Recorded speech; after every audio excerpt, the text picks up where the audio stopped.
আজকে শেয়ার করব তোমাদের সঙ্গে পেঁয়াজ রসুন ছাড়াও যে মাছের ঝোলকে খুব সুস্বাদু করে তোলা যায় সামান্য কয়েকটা মশলা দিয়ে, সেই রেসিপিটা। হয়তো অনেকে খেয়েছো, হয়তো অনেকে খাওনি, তো তাদের জন্য আমি রেসিপিটা শেয়ার করে দিলাম আজকে। এটা আমার মা তৈরি করে থাকে, তো মার তৈরি এই রেসিপিটাই আজকে আমি তোমাদের সঙ্গে শেয়ার করে দিলাম। আজকে চলে আসলাম কাতলা মাছের একটা রেসিপি নিয়ে। খুব সাধারণ সাদামাটা একটা রান্না, যেটা আমরা প্রতিদিনকার খাবারে কিন্তু খেয়ে থাকি।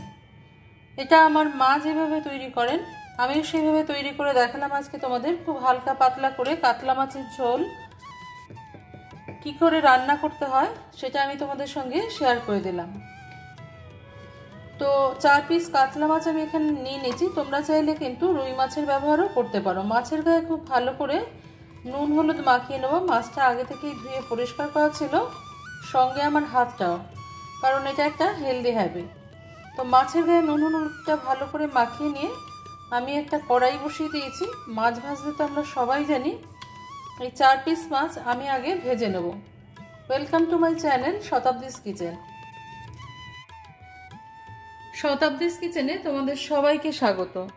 নমস্কার বন্ধুরা, আমি শতাব্দী। তোমরা সবাই কেমন আছো? আশা করি সবাই ভালো আছো, সবাই সুস্থ আছো। আমার নতুন বন্ধু, আমার পুরনো বন্ধু, সবাইকে অনেক অনেক ধন্যবাদ পাশে থেকে এইভাবে আমাকে সাপোর্ট করার জন্য। তো আমি দেখো, যেহেতু সম্পূর্ণ বাঙালি রান্না, সেহেতু সর্ষের তেলেই রান্নাটা করব। তেলটা গরম হয়ে গেছে, এবার আমি মাছগুলো ভেজে নেব।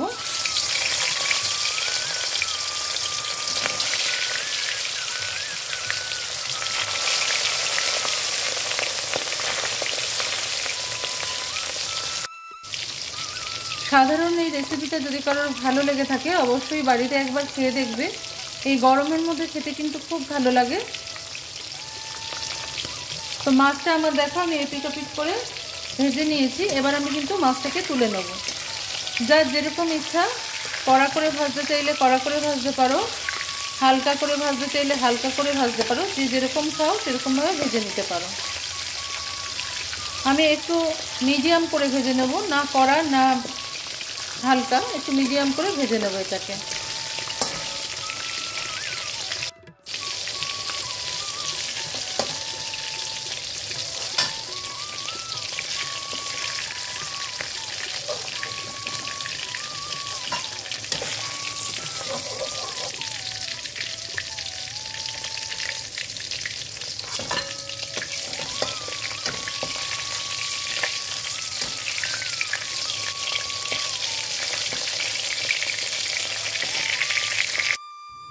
বাঙালির মাছের ঝোল মানেই আলু লাগবে, তো আলু আর পটল দিয়ে আজকে আমি মাছের ঝোলটা করব। এই তেলেই আমি আলু আর পটলটা ভেজে নেব।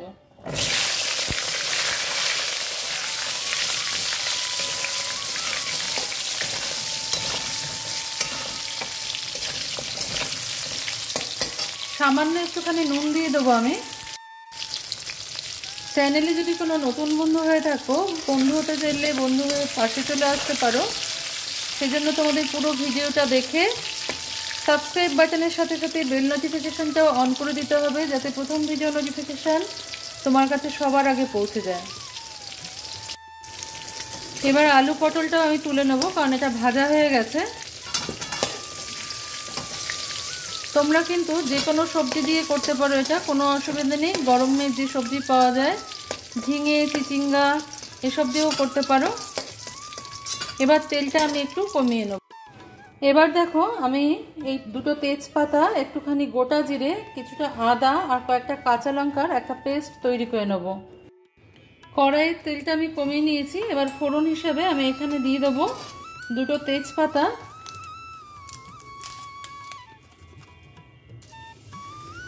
সামান্য একটু জিরে,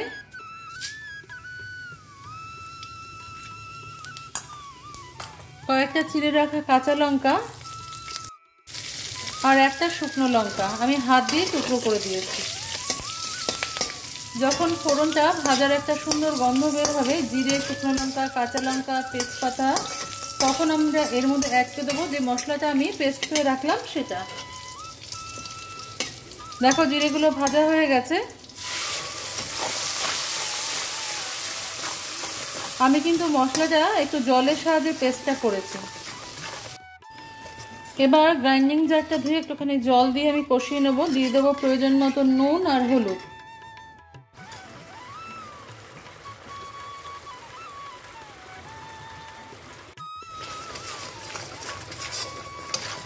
যারা কোনোদিনও খাওনি তারা একবার অবশ্যই বাড়িতে ট্রাই করবে। আর রেসিপিটা ভালো লাগলে লাইক, শেয়ার, কমেন্ট করতে একদম ভুলে যাবে না।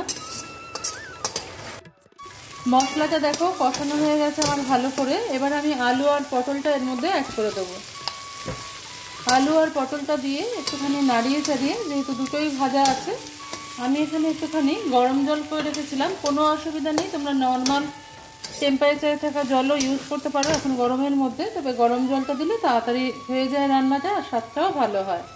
সেই জন্য আমি একটু গরম জল দিয়ে দিলাম। ঝোলের পরিমাণটা যে যার নিজেদের মতন রাখবে, যে যেরকম পরিমাপে ঝোল খাবে সেই রকম রাখবে।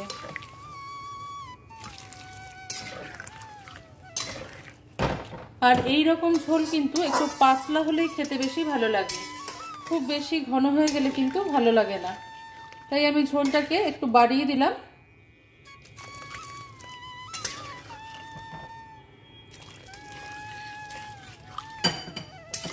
ঝোলটা ফুটে উঠবে, এখন আমি একটু সময় ঢাকা দিয়ে দেবো যাতে আলুটা সিদ্ধ হয়ে যায়।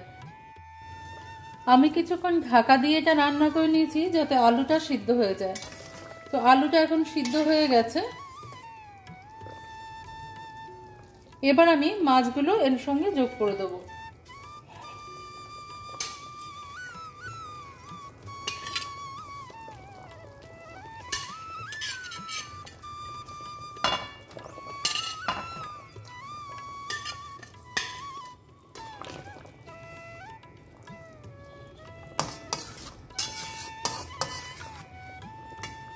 মাছটা দিয়ে কয়েক মিনিট আমাদের ফুটিয়ে নিতে হবে।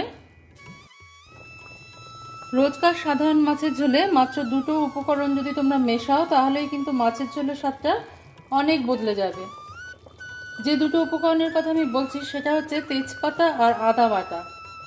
অবশ্যই কেউ কখনো না করে থাকলে করে খেয়ে দেখবে, এটা কিন্তু অসাধারণ হয় খেতে। দিয়ে দিলাম কিছুটা ধনেপাতা কুচি। এবার ধনেপাতা কুচিটা দিয়ে আমি একটুখানি সময় ফুটিয়ে নেব।